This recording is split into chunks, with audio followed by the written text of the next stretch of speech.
नमस्कार दोस्तों, जय महाकाल।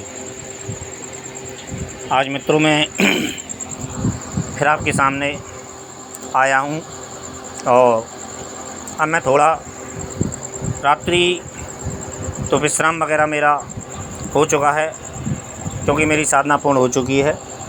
जो मैंने संकल्प लिया था, मेरा 1 वर्ष का संकल्प पूर्ण हुआ है। लेकिन मैंने यह बताने के लिए फ़ोन किया है कि हम आने वाला जो समय है वो बड़ा विपरीत समय है इंसान के लिए, और बड़ा ख़तरनाक समय कह सकते हैं इस बात को। क्योंकि जैसा कि चारों तरफ चल रहा है, काफ़ी सोशल मीडिया पे काफ़ी खबरें आती हैं, और कुछ बातें सही भी हैं और कुछ बातें गलत भी हैं। और इनमें से कौन सी बातें सही हैं और कौन सी बातें गलत हैं, यह तो हर आदमी को स्वयं सुनिश्चित करना होगा। लेकिन जहाँ तक मेरा मानना है कि कलयुग का समाप्ति की ओर अग्रसर है, ऐसा कह रहे हैं जानकार लोग, और युग परिवर्तन का समय आ चुका है। लेकिन मेरा जितना मानना है कि उसमें अभी काफ़ी समय है। युग परिवर्तन तो खैर हो रहा है और यह समय युग परिवर्तन का ही है। लेकिन सतयुग आने में, और जहाँ तक कहते हैं कलयुग का यह संध्या बेला चल रहा है, लेकिन संध्या बेला के बाद में रात्रि भी आती है किसी भी युग की, ऐसा भी मैं मानता हूँ। ये मेरा खुद का मानना है कि संध्या जब किसी चीज़ की आती है तो उसमें रात्रि भी होती है। और रात्रि काल जैसा कि हर युग में होता रहा है, इस युग में भी ऐसा ही होगा। और कहने वाले यह भी कहते हैं, अब कितनी बातें सही हैं और कितनी बातें गलत है, इस बारे में तो विस्तार से क्या जानना और समझना व्यक्ति के पास में समय नहीं है। और जो समझना चाहे तो समझा सकता है, क्योंकि मेरे पास में मैं उतना नहीं समझा सकता हूँ। क्योंकि मैं जितना जानता हूँ, क्योंकि ना तो मैं भविष्यवाणियों का काम करता हूँ कि भविष्यवाणियों में क्या लिखा है, ना तो मेरा ये मकसद है, और ना उन बातों को बताना आप लोगों को मेरा मकसद है। मैं स्वयं साधक हूँ और बहुत सी चीज़ों को मैं स्वयं जानता हूँ और समझता भी हूँ। लेकिन जहाँ तक बात मेरी कहने की है, बात ये है कि एक मनुष्य जाति के लिए अब एक बहुत विपरीत समय आ रहा है, और बहुत जिसको ख़तरनाक भी कह सकते हैं।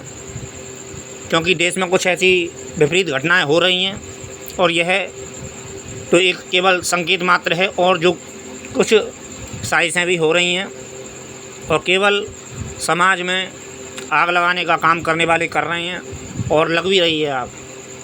लेकिन इसकी और भयंकर दशा अभी और सामने आएगी, और इस चीज़ को कोई रोकने वाला है नहीं, और ना ये चीज़ रुकेगी। क्योंकि प्रकृति चारों तरफ, मैंने देखा है, कल परसों में टीवी पर न्यूज़ देख रहा था, और परसों मैंने न्यूज़ देखी थी, तो उसमें काफ़ी विपरीत समय चल रहा है।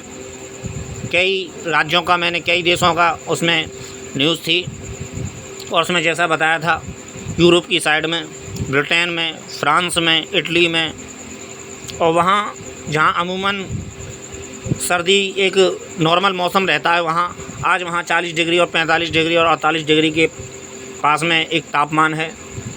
और इटली के विषय में तो यह भी बताया गया कि इटली की तो नदी भी सूख गई है, और स्पेन के जंगलों में घनघोर आग लगी है, और जंगलों के साथ साथ में खेतों में भी आग लग रही है। तो यह एक प्रकृति का संतुलन ही है जो बिगड़ चुका है, प्रकृति का संतुलन। और प्रकृति अब अपने विनाश की ओर अग्रसर है, और अग्रसर हो चुकी है प्रकृति अपने। क्योंकि यह चीज़ जितना भी हमने भौतिक विकास किया है, ये विकास रुकेगा नहीं, और ना कोई इसको रोक सकता है। क्योंकि यह तो एक चल चुकी है दिशा में। अब व्यक्ति ने तो अपना विकास कर लिया, लेकिन अब प्रकृति के विनाश का समय है। क्योंकि प्रकृति का सिस्टम इतनी छेड़छाड़ कर दी गई है प्रकृति के साथ में, कि जिसको सहन करना प्रकृति के संभव नहीं है, और प्रकृति अपने तांडव रूप में आ चुकी है। और यह दिन रोज़ घटनाएं बढ़ेंगी, और हर तरीके से बढ़ेंगी। आपस में दंगा फसाद भी होगा लोगों के बीच में, और प्रकृति तो अपना खैर जो बिगाड़ेगी इंसान। कहीं भूकंप, कहीं अथाह बारिश, और कहीं सूखा, कहीं गर्मी का ताप, तो यह सारी चीज़ें तो अब चलेंगी, और इसको कोई रोकने वाला नहीं है, और कोई किसी में रोकने की पावर नहीं है इसको, और ना ही किसी में कोई सामर्थ्य हो सकती है इसको रोकने की। क्योंकि इंसान जो कर सकता था वो इंसान कर चुका, अब प्रकृति जो कर सकती है वो करेगी। और यह काफ़ी लंबा चलेगा यह वक्त का भी। और इसमें मेरा कहना केवल यही है कि जो मुझसे जुड़े हुए हैं उनके लिए भी, और जहाँ तक मेरा ये वीडियो पहुँचे उसके लिए भी, कि अपना भौतिक समाज आज हर चीज़ पे अपना नज़र रखो कि कहाँ क्या हो रहा है, क्योंकि हर चीज़ से हर मनुष्य का संबंध होता है, क्योंकि हम इसी समाज में जीते हैं और हर देश एक दूसरे के साथ में चलता है। हर देश एक दूसरे के साथ में कुछ ना कुछ कांटेक्ट रहता है। वो बात एक अलग है कि हर व्यक्ति का कांटेक्ट नहीं होता है, लेकिन मतलब सभी से होता है एक दूसरे को। लेकिन जहाँ तक मेरा मानना ये है, जो मेरा व्यक्ति खुद का मानना है, कि आने वाला समय बहुत ख़तरनाक है। मैंने पहले भी एक वीडियो बना के डाला था और कि 2022 बड़ी ख़तरनाक है, और अब मैं यह कहता हूँ कि 2022 ही ख़तरनाक नहीं है, कि इससे आगे भी आने वाला समय बहुत ख़तरनाक है। और जैसा कि लोग बाग जानने वाले कह रहे हैं, जो लोग यकीन करते हैं भविष्यवाणियों पे, तो वो लोग बता रहे हैं कि संध्या काल चल रहा है।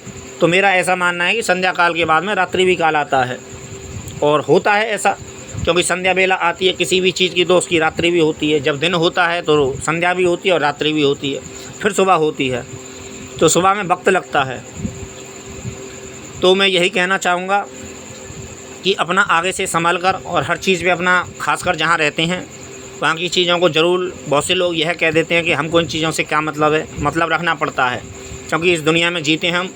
तो दुनिया में जिस देश में हम जीते हैं, जिस शहर में हम जीते हैं, तो उसकी सारी चीज़ों से हमारा संबंध होता है। और संबंध कई तरीके से होता है, व्यापारिक संबंध भी होता है, और जिसका हम समाज में से जो सामान वगैरह ख़रीदते हैं उससे भी संबंध होता है। और यदि किसी भी राज्य में यदि दंगा फसाद हो तो वहाँ परिस्थितियाँ कितनी विपरीत हो जाती हैं इंसान के, और इंसान के संग में क्या क्या दिशाएँ, यहाँ पर क्या क्या घटनाएँ घटती हैं। कहीं कहीं ये आप लोग भली भांति जानते होंगे, और बहुत से लोग यह कहकर पिंड छुड़ा लेते हैं कि हमको इन चीज़ों से क्या मतलब है, मतलब रखना पड़ता है। आज धर्म को और अधर्म को चुनने की घड़ी आ गई है, और कुछ लोग ये भी कहते हैं कि कल की का आने का वक्त है। तो ठीक है, चलो उस विषय में तो बाद में बात करेंगे।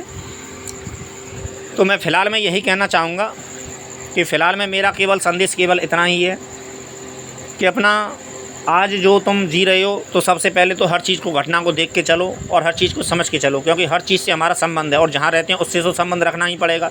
भले ही हमारा बाहर के देशों से संबंध नहीं है, और ठीक है, लेकिन फिर भी कुछ ना कुछ चीज़ों से संबंध होता है। लेकिन ठीक है, जनमानस के लिए जनमानस की वो समस्या नहीं होती, वो सरकार की समस्या होती है। लेकिन जनमानस की समस्या यह तो भौतिक रूप से होती है कि हम जहाँ रहते हैं वहाँ हमारा धंधा, काम रोजगार, धंधा भी करते हैं, वहाँ से सामान भी खरीदते हैं और एक दूसरे से आदान प्रदान भी करते हैं। तो इन चीज़ों से हमारा संबंध होता है, और यह कहकर कोई पिंड नहीं छुड़ा सकता है कि हमको इन बातों से क्या। इन बातों को मेरा केवल संदेश इतना ही है कि जो भी चीज़ समझनी है सोच समझ के करो, क्योंकि आने वाला समय कब विपरीत हो जाए ये कुछ कहा नहीं जा सकता है, और एक एक सटीक बात कोई बता भी नहीं सकता, बताई भी नहीं जाती। यदि किसी को जानकारी होगी तो कोई बताएगा भी नहीं, और कोई नहीं बताएगा, क्योंकि सटीक भविष्यवाणी करना होता है, लेकिन प्रकृति इस चीज़ का अधिकार किसी को देती नहीं है। बहुत से लोग सटीक भविष्यवाणी करना जानते हैं, लेकिन उनको यह अधिकार नहीं है कि वो इतनी खुली छूट और खुली बातें कह सकें, इतना किसी को भी अधिकार नहीं होता है। तो मैं यही कहना चाहूँगा कि हर चीज़ से संबंध रखना पड़ता है, और हर चीज़ से संबंध होता है मनुष्य का। तो मैं यही कहूँगा कि हर चीज़ को अपना सोच समझ के चलो, सावधानी से चलो, और हर चीज़ को देख परख के चलो, क्योंकि कब क्या हो जाए। अब इस समय हम जो सी रहे हैं, हम जो इस समय भारत में घटनाएं घट रही हैं, और जो भारत के जो गद्दार लोग हैं वो लोग अपनी फुल फॉर्म में हैं इस समय, और फुल वो ओपन भी हो चुके हैं। अब वो ओपनली में भी यह कहते हैं कि हमें तो यही करना है, और बहुत सी बातें ऐसी होती हैं जो मैं शब्दों में नहीं व्यक्त कर सकता, वो समय आने पर की जाएंगी।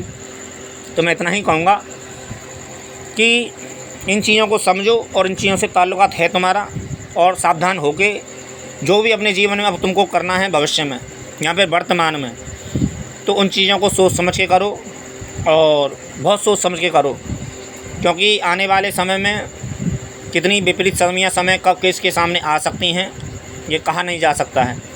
और मैं यही कहना चाहूँगा बस, जो मुझसे जुड़े हुए उन लोगों से भी, और जहाँ तक ये वीडियो पहुँचे उन लोगों से भी, कि आने वाला समय बहुत ख़तरनाक है, और सावधानी से अपना जो भी क्रिया करनी है सोच समझ के, भविष्य को सोच समझ के, जो आज वर्तमान में जो हम क्रिया कर रहे हैं तो आगे भविष्य में हम कहाँ क्या हो सकता है, इस चीज़ को अपने ध्यान में रखते हुए कि कभी भी कुछ भी हो सकता है। तो इन चीज़ों को सोच से समझते हुए अपने तरीके से इन चीज़ों को स्वयं अपने जीवन को अच्छी तरीके से आप देख सकते हो, परख सकते हो। तो उन चीज़ों में कैसे आपको एहसास करना है या फिर क्या आपको कैसे कोई काम करना है, तो इस विषय में आप स्वयं सोचो। और मैं बस यही कहूँगा कि भगवान को धारण जरूर करो, क्योंकि भगवान ही इस समय आदमी की रक्षा कर सकता है। जो धर्म को धारण करेगा भगवान केवल उसका साथ में देगा, जो अधर्म का साथ देगा उसका साथ भगवान नहीं देगा। और मैं यही कहता हूँ कि भगवान को धारण करो, क्योंकि भगवान से बड़ी पावर किसी की नहीं होती है। भगवान को धारण करो और धर्म को धारण करो, और इससे आगे मैं कुछ नहीं कहूँगा। और भगवान आपका भला करे और आप कुशल मंगल रहें, मैं यही आशा करता हूँ। धन्यवाद मित्रों। हर हर महादेव।